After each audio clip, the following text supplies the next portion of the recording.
Hear what exactly? Do you think I can do research on diabetes and heart failure? Can it be a good topic? Yani you can do a research about anything. No one can really stop you, but is it a good idea? Possibly due to the atherosclerotic effects of the Okay, I request all you to please type in chat box because I'm talking. Type what your responses in the chat box, and if you have, we will take the questions in the end. And we have a lot of space. We are connected in WhatsApp. We can deal with your question WhatsApp, Jamutas. So you please use your chat box. Okay, so you guys think yes, need to be more precise. Yes, it is a good topic. Diabetes and heart failure is a really good topic, but it is itself still a topic. You can give a presentation in a class, in a ward, in a setting. You can give a good presentation on diabetes and heart failure because it is a topic. But it's still I can't do a research just like what diabetes and heart failure. What we have to work on a problem. We have to answer a problem when we are conducting research. That we called as a research question. You will answer certain question. Your research will answer a certain question that is of interest of clinicians and patients. So that's a broader term. First you come, okay, I'm interested in diabetes. That's my research interest area is diabetes. And now it's like a funnel. It's like a funnel. You have to be broad at the top and you will go narrow down. First you said, okay, diabetes. Now narrow down it to diabetes and heart failure. But still, no, it is diabetes and heart failure. Now, what in diabetes and heart failure? Okay, how to do further narrow? How to do further narrow? There comes the concept of PICO. Now I will share my screen and I simply will show you what that means.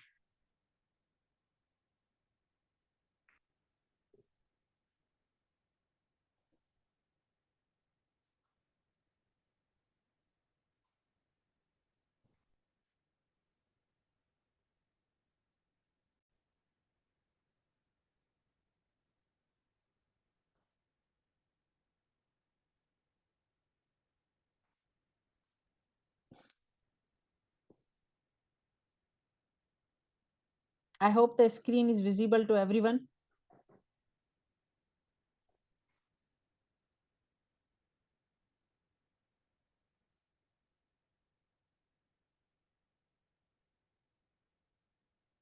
That's good.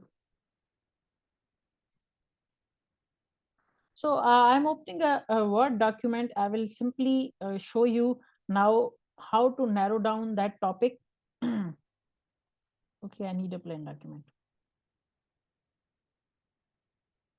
Okay, this is a Word document that I will use to make you guys understand. Okay, so we have said that we are working on diabetes mellitus and heart failure.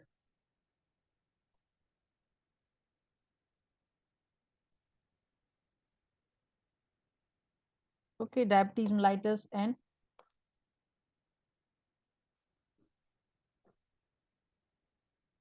increase the font size. Okay, diabetes mellitus and heart failure. But how to do this? Let's introduce the PICO. PICO. Now, PICO is a standard way of creating a research question that you can run your research. That you can carry out a literature review to find a certain literature on your research question, and you can synthesize your results there. So PICO, P means population, or you can say patients. P stands for population or patients. I stands for intervention.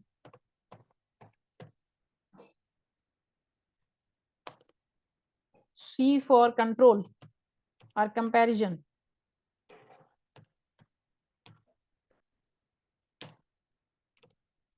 And your O stands for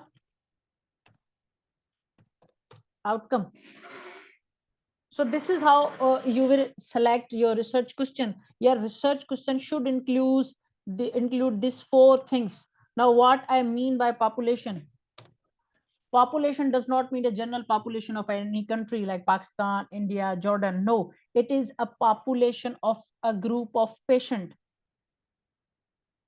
a specific group of patient. For example, here my population can be heart failure, or my population can be diabetes mellitus. For example, I'm taking diabetes mellitus as my population.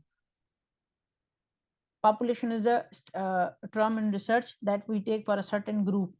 For example, we are taking the population of patients with diabetes mellitus.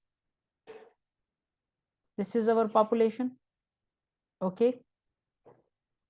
I'm coming to intervention and control later. I'm going to outcome. Here, our outcome is heart failure. In start, I said that, okay, this diabetes and heart failure, but that doesn't sound a good research question. That's just a topic.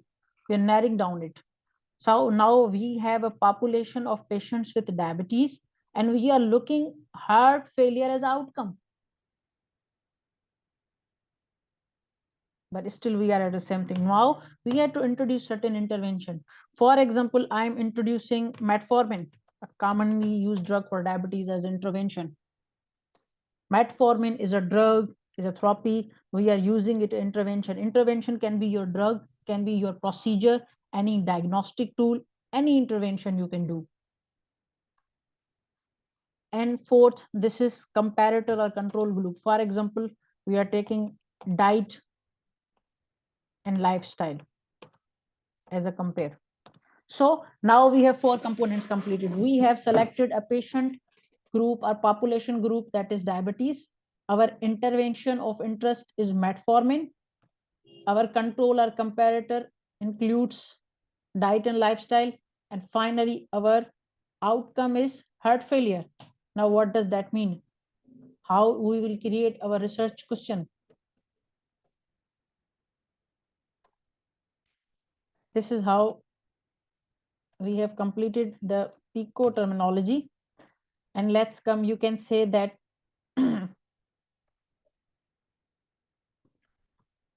we can see that what is the, say, frequency of heart failure in patients with diabetes mellitus, checking, sorry for spelling mistake, metformin versus patients on diet and lifestyle modification.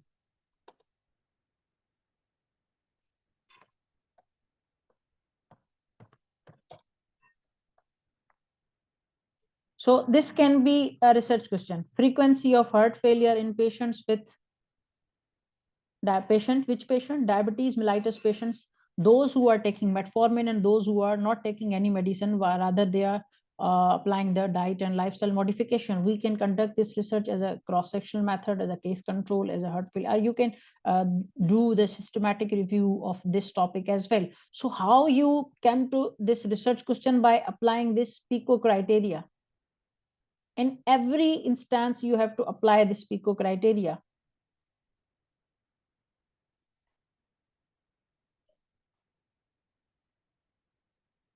Is it clear?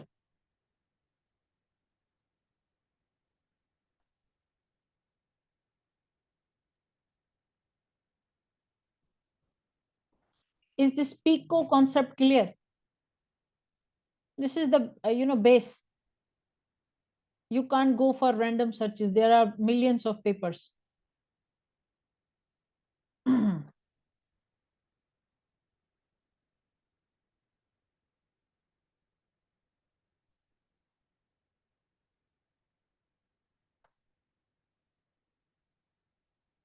This is the first concept that you will apply when you are doing your research. You will define your interest and then your topic, and then you will use this PICO format to formulate a research question. And then according to that, you will develop your keywords and carry out your research further.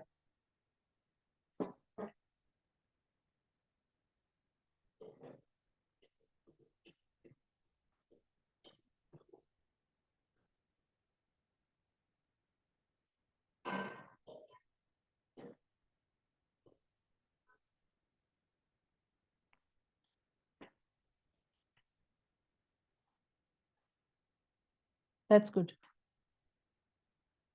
So before I move further, do you guys have any question regarding this PICO? Because our meeting will stop in few minutes because of I'm using this free version of Zoom, and we will take another link and we will join again.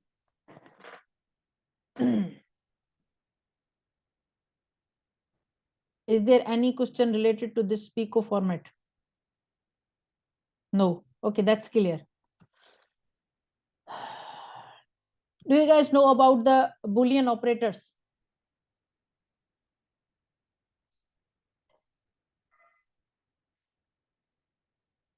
Do you know about what Boolean operators are? That's great. Some people say, oh, yes, some people say no. Okay, that's good.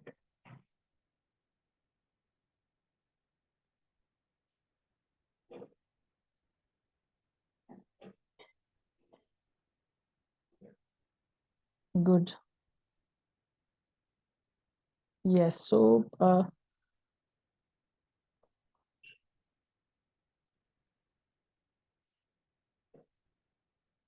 yes.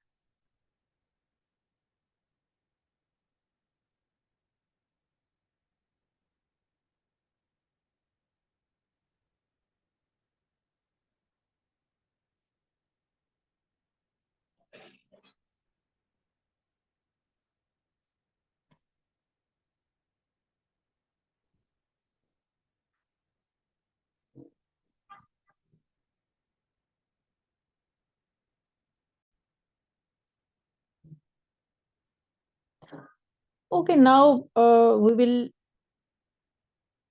quickly move to this PubMed.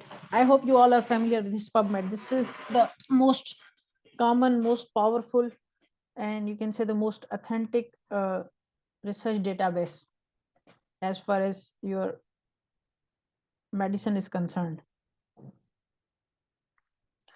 Now, PubMed has a lot of features. You can search in a lot of different ways. Like one is the simple way, like we used. You can search for things like you can say, okay, I'm going for heart failure, and you are searching for heart failure.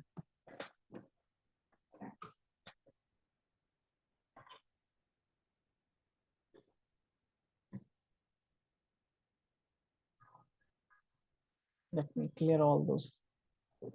I have searched for heart failure in the PubMed, and let's see. So just concentrate on this number I have highlighted. How many results PubMed give you for heart failure? It's more than 300,000. That's too much. Now, for example, I'm saying that we are searching for heart failure and diabetes mellitus. For it's giving you suggestions. Okay, we are searching for now heart failure and diabetes mellitus.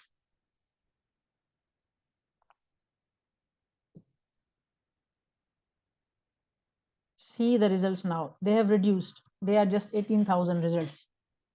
Different kinds of results. Just adding another keyword, you have reduced the number of studies. But this is not how we are going to search. We are going to search. There are actually, you can say, 3 ways of searching in PubMed. One is a simple method that I did. You can write anything.